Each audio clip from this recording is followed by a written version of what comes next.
Entrepreneurially Thinking is a presentation of BioSTL and CET, Center for Emerging Technologies, with Rare Gem Productions, changing the way you view new ventures, including you on the pathway to success with your business in the St. Louis marketplace and beyond. Here's your hosts, Cheryl and Christy. Now let's get thinking entrepreneurially. Welcome back to the Entrepreneurially Thinking podcast. Our goal is to awaken your entrepreneurial mindset and create pathways for business success in the St. Louis marketplace and beyond. I'm Christy Maxfield. And I'm Dr. Cheryl Watkins-Moore, lead on our BioSTL inclusion initiative here for the region. Woo! And BioSTL is just smoking hot right now. Woohoo! I mean, CET is wrapping up its Square One stuff. Yeah. BioSTL is now coming off of Vision. And yes. Because of the support of both of our founding presenting sponsors, yes. we're able to keep coming to you. So we yes. want to just thank them. Remind you guys to go visit their website, check them out, make sure you know what they're doing. And it's important to keep checking them out and know what they're doing because one of the things they do is the Vision Conference, one of Cheryl's signature programs. And actually, what is the new title? It started out as a Vision Inclusion Symposium. It is now. It is Vision 2018. We just insert the new year every year. And it's really a small business and entrepreneurship symposium. It is a focus to celebrate, support, and educate our emerging entrepreneurs. This year, we widen the banner to include small business owners as well. That's so cool. Yeah. So we want to remind you to tune in not only for this show, but for all our shows, to share that with your friends and to stay tuned because we're doing something this time that we've never done before. Yes. Cheryl did a solo interview. She was amazing. I was there in the audience. Got to enjoy it that way. We had such a great time. But the keynote speaker for Vision this year, Arlan Hamilton, venture capitalist, and that turned into an hour-long conversation that we recorded, and now we're going to bring you parts 1 and 2 of that conversation so that you too can hear all the wonderful gems and really personable, meaningful stories that Arlan shared about her experience. And she was absolutely phenomenal. Really, so down to earth. Oh my gosh, yes. Just real. Yes. So just a reminder to everyone, this is a bit of a longer than normal podcast because we're featuring parts 1 and 2 of our interview, or actually Cheryl's interview, with Arlan Hamilton at the Vision 2018. So we're really excited that you're continuing to tune in for this. So stay listening. CET, the Center for Emerging Technologies, is a proud founding sponsor of this Entrepreneurially Thinking podcast. We want you to know all about the great things they are up to. Square One is CET's flagship program for entrepreneurs. It's a hands-on training program designed to provide support to first-time entrepreneurs in the St. Louis region actively engaged in the development of bioscience, information technology, or advanced manufacturing commercial enterprise. To learn more about Square One Bootcamp or Square One Ignite, visit CETSTL.com. And for your renewed and continuing support, CET, we say thank you. Hi, it's Nikki Roach, and I am with Mosaic Ceiling.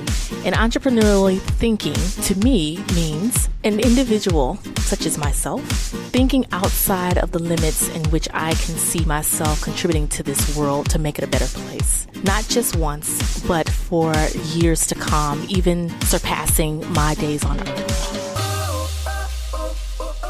So Vision started off actually the day before October 19th. Our pre-event, what we wanted to do, and Christy and her team, where they were part of our planning committee, just so everyone knows, this is a event that is the only inclusion innovation event for our region. Yes. That is supported by numerous entrepreneur resource organizations. You have here. A huge planning committee. CET and BioSTL are just two of many people who help do that. We had the chambers this year, and we do this to be collaborative, and because we all speak to different constituents, and we want those constituents to come to Vision. So this year, as we were planning, the first thing was, who do we want to bring here as our keynote? Yep. We always try to bring outstanding speakers. Last year we had Lonnie Johnson here. If you guys inventor of the Super Soaker. I was going to say, if you don't know who he is, if you guys have had a water gun ever in your life, this is the guy. You're touching Lonnie's greatness. Right. And this year we wanted to focus on who could we bring here, because I had read about Arlan last year and what she was doing. And brought that up to the team, and everybody was just like very supportive. Yes, we want to bring her here. We actually weren't so sure you could pull it off. I didn't either. Somebody asked me. We were like, oh, yeah, let's get Arlan Hamilton. You go do that, Cheryl. Good luck. And you made it happen. We all got the email what felt like just a few weeks later saying, and they've confirmed. And she has confirmed. Well, people asked me that about Lonnie. They said, did you know Lonnie? No. Did you know Arlan? No. But we're going to never stopped you, and it won't stop you in the future. So you brought Arlan into town, and she actually was gracious enough to do dinner the night before. And there was a purpose to that. Yeah. Because what we wanted to do was be able to invite many of the venture capitalists that's here in our region to a private dinner. So they had an opportunity to engage with her and dialogue with her to understand more so her investment thesis, her strategy, why she chose to invest in the types of companies that she's investing in, what was she looking for with ROI, who her limited partners were. So we wanted to have that conversation so at least our VCs, if they didn't know who she was, they got an opportunity to meet. Here's an African-American woman who's self-taught. Yep. She'll tell you she did 4 years of self-study, and you'll hear that when you listen to the podcast about really studying why people were investing, who was investing, why they were investing, what they were investing in, and then the mechanics of venture capital. Yeah, and she'll readily tell you herself, you know what, I still don't know what I'm doing, but I am more than anybody else does, right? I'm doing it. And that's what I thought was so special to bring her here to our region. So we had a great night conversation the night before. She had an opportunity to meet with not only the venture capitalists that are here in our region, but also some of the community leaders, including Miss Christy here. Yes, I was lucky enough to get an invite. Thank you for including me. And she asked, I thought, a really great question. Well, because Arlan herself is a Black lesbian woman, and she has made a point of investing in founders who are part of the LGBTQA community, and entrepreneurs of color and women founders. I just asked her, about the myth of meritocracy, and what I found enlightening about what she said is she really broke down her view, which was that if she can engage somebody in conversation about what sets her life experience apart from their life experience, then it's really easy to understand that we're not all starting from a level playing field, right? And because the myth of meritocracy says we are. Exactly. And that it's just all good ideas rise to the top. Right. And what you had mentioned her investment thesis was that there are underestimated founders, love that. Right? I love that. That yes, because they are underestimated, they are consequently underrepresented. But it's the fact that they're undercapitalized. But it is because they're underestimated that they are underrepresented and undercapitalized. Yes. And so if you flip the thesis, if you flip that on its head, you come up with her investment thesis, which is that means that consequently really great deals are getting left behind. Yes. And she is going to bear that out just like any other VC firm is going to have some losses. It's going to have some folks who were not good bets. But she also made no bones about the fact that she's in this to create wealth for herself and for her family. Absolutely. And so she's betting on winners. This is not charity. Yes. And she makes that very clear. Very clear. This is not a non-for-profit. Right. Or no profit. And this isn't to be nice to people of color and women and LGBTQA founders. This is about how do we invest in the underestimated people in our community to create wealth and to reap the same benefits that other venture capitalists are reaching by making those kinds of bets on the companies they think will be successful. Absolutely. And if you guys don't know this, check out Fast Company magazine. Oh, she's the cover model for it. She's the cover of the October issue. And instead of calling her a venture capitalist, they call her a venture catalyst. Yes. And so she's really pushing the envelope. And I'll say, met with a fairly strong amount of skepticism even here in our own community.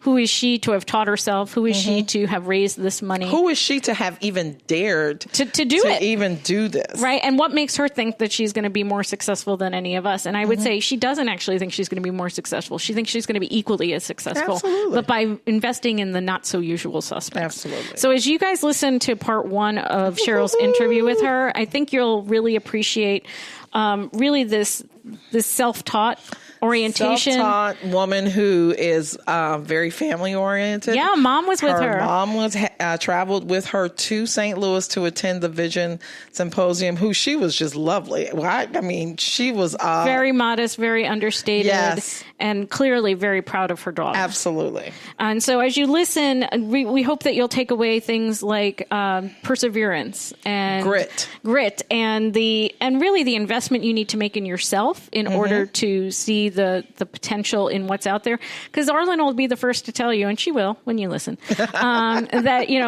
she was just looking initially at how do I create a company and get an investment, and then when she realized that less than 1% of the money is going to the people she is who look like her, who are her, she realized that this was way bigger than her in one company. Absolutely. And she's out to change the world. So we hope that you'll enjoy the first part of this interview from Vision 2018.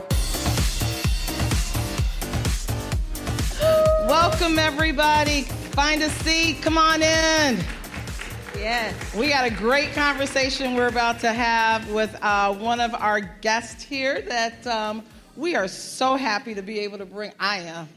I'm very happy to be able to bring Arlan Hamilton here to St. Louis. Thank you for having me. So if you guys don't know who she is, I said in this morning, you better Google her, okay? She is the hottest ticket, not just in the U.S., but I think in the world. Okay. Yes. Alrighty. Arlan and I spent yesterday together, most of the afternoon and evening. So she's now my BFF. But seriously, she is a woman founder of Backstage Capital, which is a venture fund that focuses on Black women founders, people with LGBTQ in their backgrounds or in their backgrounds, present and makeup. future. Right. In their future. If we did in their backgrounds, there'd be quite a few more gaps. And people of color. So I am so happy. Please give a warm welcome to Arlan Hamilton. Thank you. Thank you.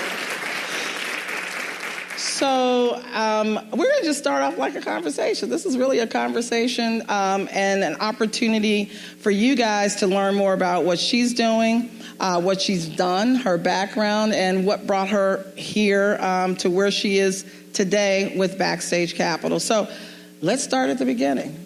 Sure. So tell us about, I was really curious about your background as a kid. You know, I've read about the grit and perseverance that you had as a kid. My mom's here, so we could get her up here. Yes. She could tell all kinds of stories, I'm sure. Miss Sims, can you raise your hand? That is Arlan's mom Mother, right there. No. She don't say no. She's like, no. So talk to us about, Arlan growing up. Did you always have this grit and determination as a kid? And who or what inspired you? I think, if my mom does tell the story, I've always been a little bit of, what did she say? I think she said, and I'm going to curse, smart ass. That's usually the description I get. But I definitely remember, when you're remembering it about yourself, it doesn't seem as strange or out there, but I definitely remember being standing up for myself at a very young age and continuing to do so, and standing up for other people, mostly other people, not so from 5 and then junior high, I remember have these very specific moments where I would have, stood up for somebody or told somebody what they weren't going to do with me.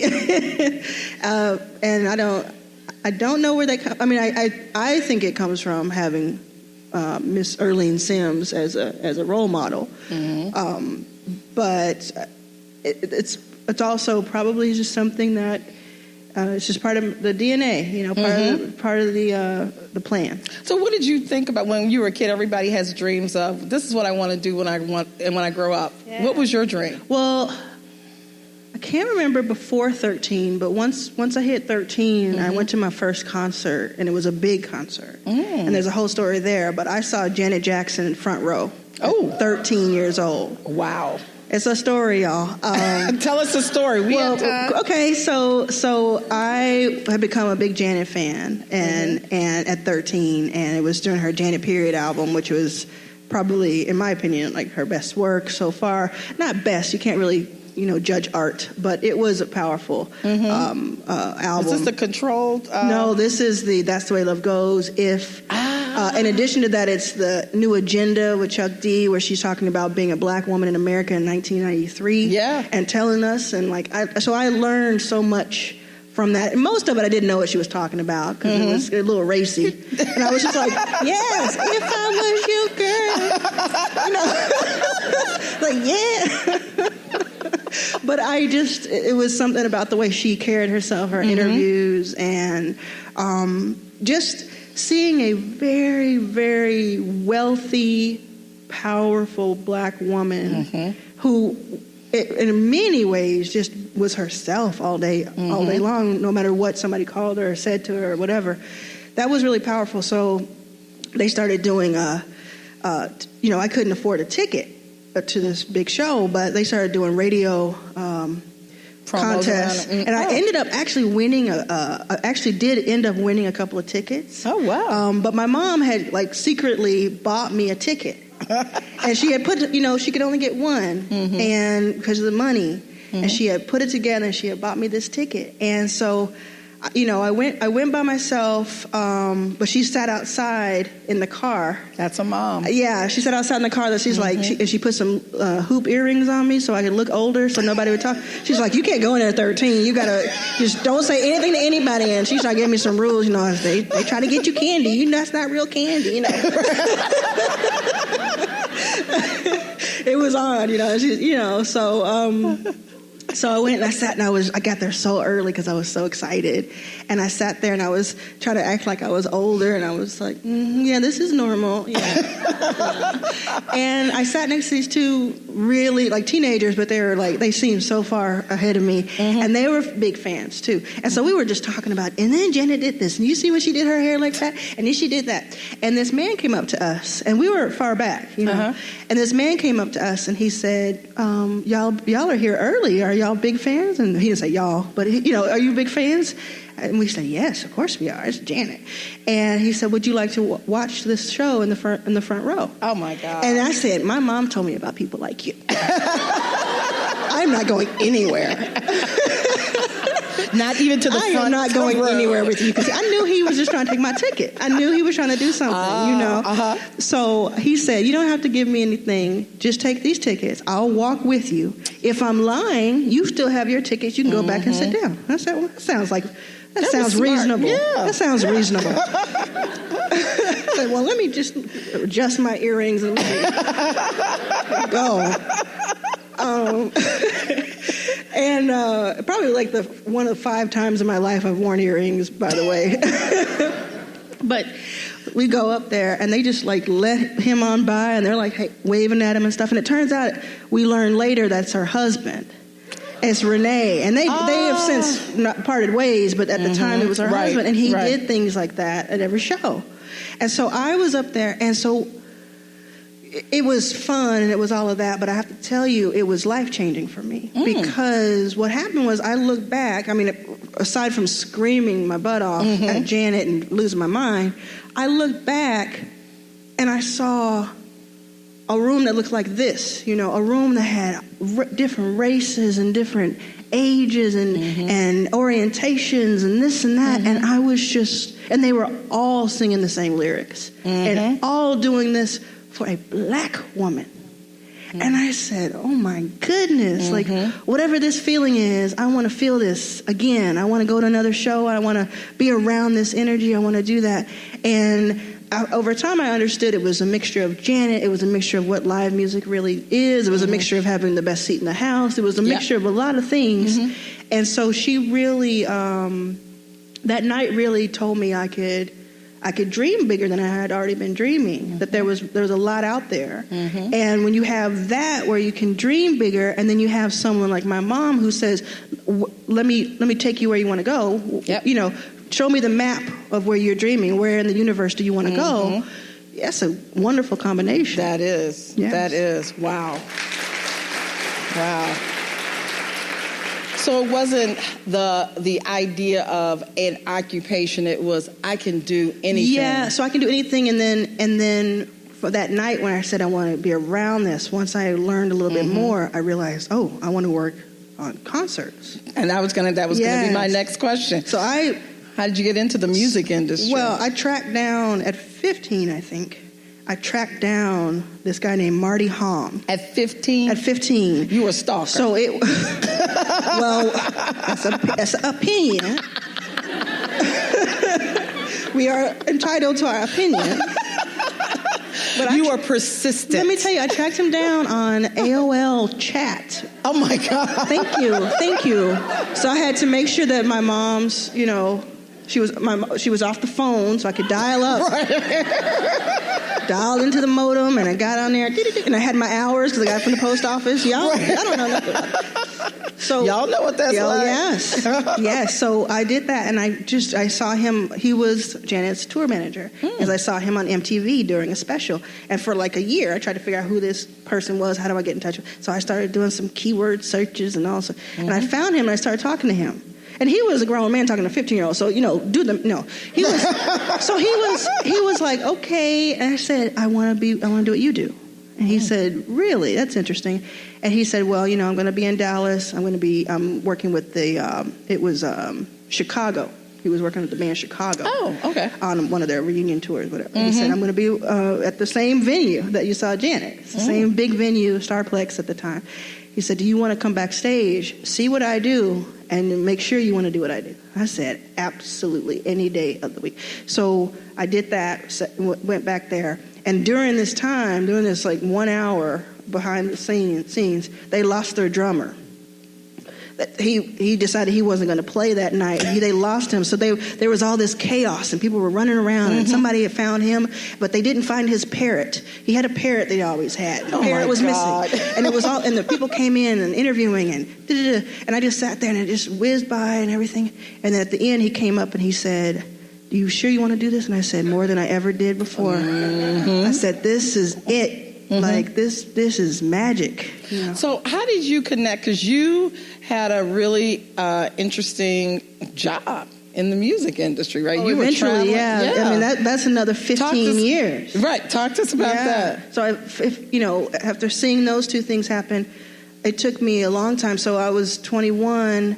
I was working at a bank doing encoding, check encoding, and I was, doing that and bored as I could be. And I was listening to music, came across this Norwegian pop punk band called Golden Boy, as you do. And I liked their song, and the one song I could find, I heard, and I got in touch with them on email, and I said, I want to see you play live. And they said, well, we're in Norway. And I said, okay. I said, well, if I book you some shows here, will you come here and play? And they're like, sure, okay. And then it ended up. So you were booking them shows. I taught myself how to book them a full summer tour. Wow. And I was working at this bank, and it wasn't, you weren't Googling things and figuring stuff out. I had physical, folders for each city on the floor, and I would every Wednesday, I would call the Chicago, whoever the production manager was, Griff or Buzz or whatever. And I would call him, and I would say, hey, I'm trying to book this Norwegian pop band. And every time I had a conversation, I would learn I'd learn another word, another piece of the jargon, another piece of the puzzle. And so the next time I would talk to the next person, I'd say, yes, and of course we're going to get 20% of the door. And So they're like, oh, she kind of like knows what so she's every talking time. about. So the first few people are like, what are you talking about? But then you just, you take those tools with you, you learn, you build on them. And it was not easy, but I booked them a tour across the country. And then I went on tour with them. And I was their tour manager and babysitter and a confidant. And it was 5 Norwegian dudes. And one black woman. And we went to places like Little Rock. Okay, and so we would open the van door and all these beer cans would fall out and everything, and they like to have their shirts off because they just love the weather, and they were like, it's so warm, and they loved how cheap beer was, so they would go into the grocery store with their tops off and look, there's another one, it's $12.99. And so that was cute and everything, but in certain cities, I would just stop them before we even got there. And I was like, you had that mama talk with them. We need to have some ground rules for this city because I'm going to be the one that they drag off. Right. So I need you to tamp it down. Right. But then I'll tell you what we also did. We were hackers, man. We were hackers because we didn't have any money. They had enough money to get over, and we kind of got them a van. We did all kinds of stuff, right? But we didn't have that much money, so we were having the time of our lives, so it was okay. So what we did was we only could get one hotel or one motel room a night. Not hotel. It was 6 people, right? Motel. So what we do is we play the show. We get the $100 or the $50 from the door. We sell some handmade CDs, and we do this and some T-shirts. And we would get the gas for the next place. And then after the show, no matter how drunk they were, because I didn't, I was driving most of the time. No matter how drunk they were, we would pull up to the motel, or if we did it right before the show, one way or the other. And Niels, who was the bass player, who was, these are teachers back in Norway. When they were in the U.S., they were acting a fool, but they were teachers and really, these are people instructing children. Yeah, well, they were lovely. They're really lovely, and they're friends to this day. That's a 17-year friendship. Oh, wow. They have families, and it's a beautiful thing. But, they were having fun. So we would pull up, and Niels, who was, I would say, he's probably had the best command, perhaps, of the language at the time. He and I would go into the thing, and he would be drunk and, whatever, sweaty. And we'd go in and we'd say, yes, we are a newlywed couple, and we'd like your... And as we're having this conversation, Niels with his blonde hair and hopefully a shirt on, the other guys would kind of sneak the van over to the thing and put the equipment in and throw it into the thing, and we had this going every night. We figured it out. Y'all had it down. Yeah, and my only rule was I get a bed. I don't care if y'all sleep in the sink. Were you the youngest of that crew? I was the youngest. The youngest, keeping control of all. I was keeping control because I also knew their girlfriends, and one of their girlfriends is now their wife. One of their wives. So I had met them, and so they said, keep an eye on them, and I said, I got you, And so if like a little groupie would come up, I'd just slap her hand. Like, you can put your hand down. You can look at them. Back there. That's right. Yeah. So how did the love of the music industry translate you? I got to keep a straight face up here. That's hysterical. How did that translate from music industry to interest in tech? So I went from that. That was the first gig, and I did a lot in the between, and then I worked my way up to working arena shows and big shows, and I had kind of almost reached a place, at least a step where I wanted to be after all those years. So I was good there, but I'm just a forever curious person, I can't just learn one thing and that's enough. That's it, right. I just started noticing there's people like Ellen and Ashton Kutcher were making these investments, and this was around 2011-ish, 2012. So they were making these investments in these companies, and I knew what Airbnb was because I had applied to work there, and I didn't get it. Thank you, Airbnb. I thank them. I work with some of the people. I work with them now, so I thank them for not hiring me because where would I be if I did? That wasn't your fate. That wasn't your path. Absolutely, at the time. Yeah. So I knew I knew of some startups, but I really didn't understand what a startup really was. And it was just so intriguing to me that someone like Ellen, who had it all, in my opinion, who was famous, rich, would also go spend some time in some place called Silicon Valley and put $50,000 on a team of 3 working on what was that? And so I studied and understood it, and then I was like, oh my goodness, this is amazing. Because you also got engaged with not an accelerator, but it was a venture capital, like the boot camp. So that came later. Yes. So that's in 2015. So this, from 2012 to top of 2015, that was me realizing what was going on, realizing there was an opportunity, but that there was a lot of people being left out of that opportunity, and that was me teaching myself about venture capital, teaching myself about investors and investments. How did you do that? Reading or meeting people, or tell us about that? So it was an intensive home study that I just put on for myself, and it was me. The Lifetime movie will start with me in the blow-up bed and the whiteboard. and using Fast Company as a blanket on the floor. If they know what's good for them, they'll do that. The producers will do that. But it's like all the stuff that you did before to even get into the music industry, you just applied to getting into the VC. Yeah, and it's the same way I got into it. Yeah, I mean, it's like, to go from the wonderful, fun time I had with Golden Boy and other artists that I worked with to like, okay, this is Tony Braxton, so y'all know. Well, this is what I'm saying, to go to a Tony Braxton. Mm-hmm. So it's a big leap. Mm-hmm. To go to, this is my profession. This is something I'm being called in for. They know my expertise now. Mm-hmm. That was a decade. Yeah. And it also was me doing a lot in between. I published a magazine in between all that. So that's a whole other story. But it was me I reached out to 100 production managers and tour managers over a 2-week period in 2010. And I said, I don't have that much experience in a bigger arena, literally, figuratively, but I want a chance, and I want to be your assistant. I got 20 responses, these numbers are important because they help me later. I got 20 responses out of 100. I got 3 in-person meetings, and I got 1 gig, and that was with CeeLo. And that year and a half with CeeLo kickstarted then, Tony and, all the Atlanta kind of thing, and Tony and Jason Derulo and doing different things. I've been called, and I was called in, even after I started the fund, I was called in to work on 2 shows for will.i.am as a production coordinator. And the first one was in Paris in front of the Eiffel Tower in front of 80,000 people. Wow. And the second one the same week was at Wembley Stadium in front of 80,000 people. Wow. And that started with me at the bank saying, let me teach myself how to book a tour. So, there's so many parallels that run with this because just like you were talking about with the numbers, yes. You start off with 100, and this is where I think a lot of entrepreneurs, you get knocked down so often that you go, 10 people told me no. You just got to keep... just 10% of what you really... There you go. There you go. You're just getting started. There you go.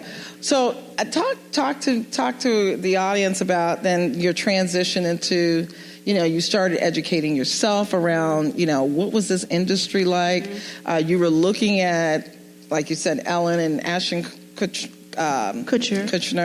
who were looking at investments. Yeah, they were making investments. And again, I was always an oddball, like, school, and always a little bit off center and outside the box. So that's called an entrepreneur. Yeah, so this is what happened. So let me tell you what happened. So when I started learning about that's the thing that sparked the curiosity. But once I learned about it, I said, these are my people. These are founders.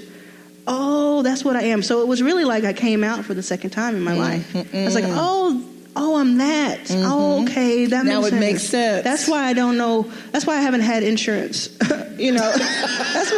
That's why I don't, I've worked since I was 15. I used to work, one of the jobs I have many, but one of the jobs I had was when I worked the graveyard shift, which was aptly named. And I remember, I could still see it and hear it. When I clocked in, because back then you really clocked in, and I clocked in, it sounded like a bullet to me. It was like, and I remember thinking, is this really it? Is this all there is? It was a country song. I know there's a country song called "Is It?" I can't think of who sings it, but is this it? Is this all there is? And very similar to being around boys. Like, really? That's all we get?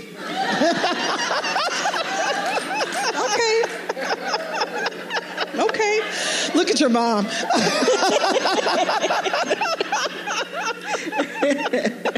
She used to, when I first started bringing her to this, when I would say something about being gay, she would go, "You're gay." She got that timing.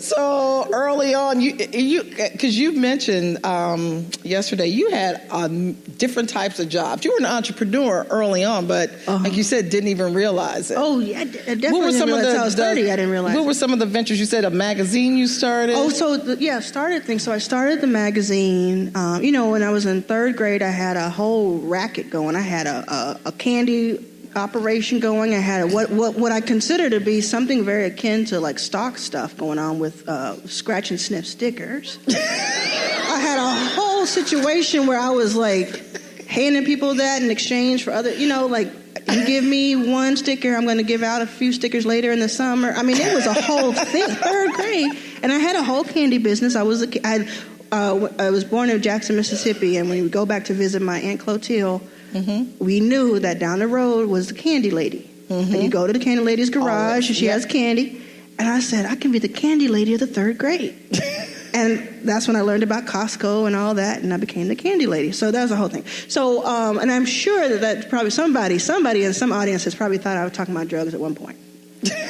I say it out loud. Okay. I did all kinds of stuff. I painted the street numbers on sidewalks for houses, the pizza delivery people. So you found odd jobs to and then I worked for people. I worked at a pizza place, because that's why I thought of it, because I worked at a pizza place and it was always hard for a delivery driver to find the addresses.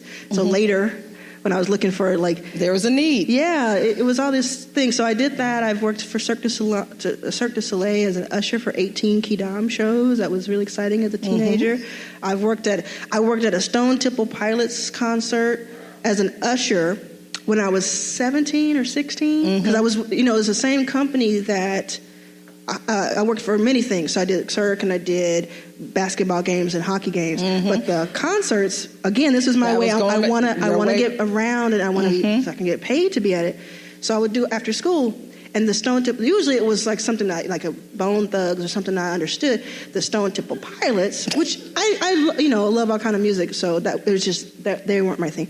But I remember, because I've always been 5'8" or whatever I am, right? For a long, long time. So I remember, and hefty, right? So I remember going to that concert, and the boss comes over, and as they always do, I'm always like, I could do a better job than that, whatever. And he said, this is going to be a rowdy crowd. He said to all of us, he said, you do what you got to do. And I was looking, I was like, what's he mean? What's he mean? Do what you got to do. And everybody was like, we got you. And they were walking away, and I was like, what does he mean? And then they put me closer to the stage, like the one that the really good seats. Yeah. And so the show's going, and I'm like, this is outdoor. This is where I saw Janet, same place. I said, this is beautiful. This is wonderful. All these Caucasians are having a fantastic job, a fantastic time. And all of a sudden, the lights go out, and the Stone Temple, Scott Weiland comes on stage, and these people lose their minds. And they're rushing. And they're just like, roar.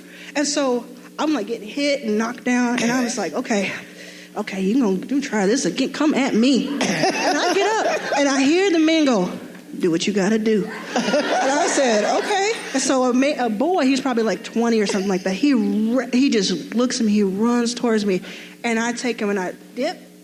And then I take his shirt and pull it over his head. I said, yeah, you there. And then I was like, anybody else want some? And then my section was cool after that. My section was cool. The example, right? Yeah.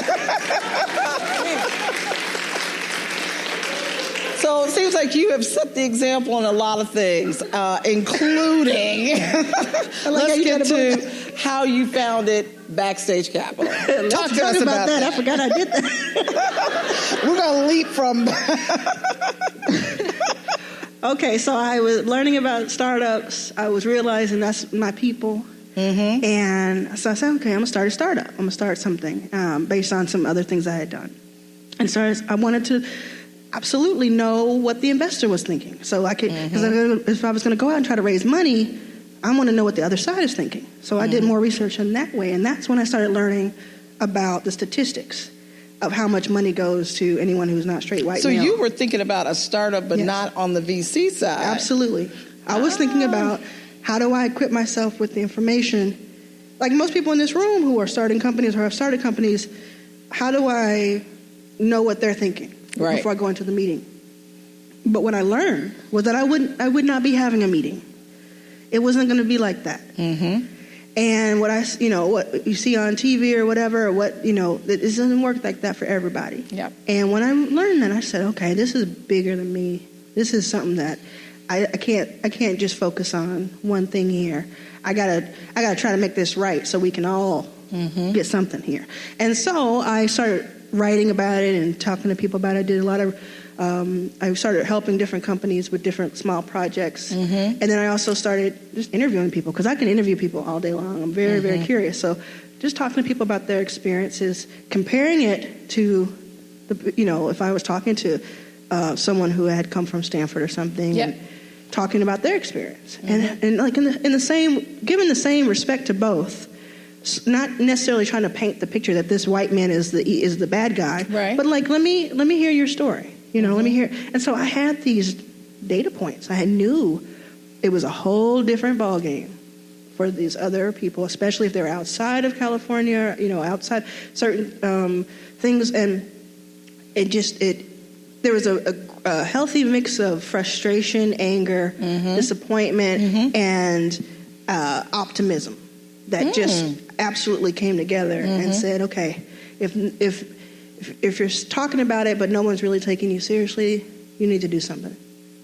That's most people don't come up with that conclusion. Okay. They think some people get frustrated or walk away and say, I'm just not going to do this, or find different ways. I love the fact that you took it upon yourself to make some type of impact and going forward with this. So one of your quotes, I peeped you, of course, looking at all the things that you...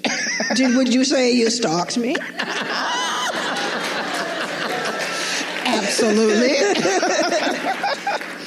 So one of the things that you said was, and I love this, it's not about helping founders, it's about fueling an untapped ecosystem so that you may be lucky enough to reap rewards in years to come. Yes. Tell me about this statement. I said that in summer 2015 while I was living at the airport.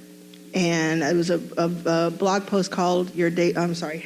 I went way back to a different blog. That was Your Daily Lesbian Moment. That was different. This blog post was called Dear White Venture Capitalists. If you're reading this, it's almost too late. And, what happened there is that I went to an event, one of the different conferences I went to, never could afford to get in, so it was really people helping me get into places and doing things along the way. And I went to this event, and the event was cool. It was all about investing, all about startups, and it was in San Francisco. And towards the end of it, there was a panel about black founders and black investors. And it was like, black is the new black or something clever, something like that. And I promise you, that whole room that had been so energized and so, oh yes, of course, yes. And mostly male room. They were shifting in their seats and they were feeling uncomfortable. Uncomfortable. And I was looking around. I'm like, God, like I think Marlon Nichols was up there from Cross Culture Ventures. Deshaun was up there from Maven, who had a multi-million-dollar company with hair products. A few other people were up there, and I'm like, these people are... This dude is making millions of dollars. Right. Why are we shifting around like this is someone's doing an auction for like a charity? You know how that? Right. You know how people are like, I'm not very liquid today. Or like when you're on the Southwest flight and you don't want anybody to sit next to you, so you're just like, I better check this email before this flight goes. That's how people were treating it, and I was just looking around like, I just wanted to stand up and scream. I really did. I wanted to stand up and say, pay attention, and not only pay attention, but it's okay. Like, it's okay to say the word black out loud. It's okay to, it's okay. This is good stuff. This is just like the Bitcoin presentation that dude just did. Right. Calm down. Right. But everybody in that room seemed uncomfortable. So I wrote this post to give a few things. Honestly, I wrote it to the VCs. I did. And I wrote it to sort of say, it's cool. Like, we can talk about underrepresented, underestimated founders in a way that the same way you talk about other trends and other things and the different theses you have and all of that. And so that particular sentence was the section where I go in on, like, first of all, this is not charity. Right. So this isn't me begging you to help us all out because we're all down and out and we have flies around our faces. Right. This is pay attention. Right. Pay attention. You're not, and this is me as a person who was raising a fund and thinking about that, saying, I am not going into this saying I'm helping them. Even to this, like as recently as 2 weeks ago, I was interviewed on stage, and someone said, "How does it feel to have helped so many companies?" I'm like, it feels, I don't know, because what I've done is been asked to be allowed to invest in your company. And to me, it's not helping. That's not the intention. Right. It's, I'm an investor. I believe that this is where I'm going to make my wealth, and this is what I'm betting on. And the impact is a different story, and it's something I'm very proud of. But I really was calling on investors, especially those in the 90%, to if they could take that thinking, those words out of their mind, help and charity, and still hear it every day, but if they could take it out of their heads and out of their vernacular, maybe that would help them. If you haven't read that blog, you need to read it. It's really, I think, very, very impactful. They haven't taken it down yet. Nope. No. Wow, that was good. She took your breath away, didn't she? Oh, that was so awesome. Was it like living it all over again? It was. Oh, my God. I love her. Well, all those fabulous nuggets about who she is, how she came to be who she is today. And like we said at the beginning, really paying attention to her story. It started long before she was founding her first VC firm. And the theme throughout is that when she has set her mind on something, she makes sure that she learns everything she needs to know to make it a success. So she was selling candy to kids in 3rd grade. She had lots of ventures going on, and when she had her something own venture sparks her passion, she brings the boys over from Europe, and she makes the tour happen. She figures out how to make grit. Something out of nothing. That's perseverance. That's like, let's do it. Let's do the thing. So that was part 1, and if you're as excited as we are, you gotta stay listening for part 2. Yeah. Changing the way you view new ventures, igniting your thinking about entrepreneurship. It's entrepreneurially thinking. Get connected and discover more. Visit our website for show notes, resources, information about our guests, upcoming events, and of course, all your favorite episodes. If you have any questions, be sure to leave them for us in the comment sections, and be sure to leave us a 5-star rating on iTunes. The best way to show love is to share. Let everybody know that you're thinking entrepreneurially. So visit our website, entrepreneuriallythinking.com. #ETHINKSTL. Entrepreneurially Thinking is another positive production of Rare Gem Productions. Thanks for listening.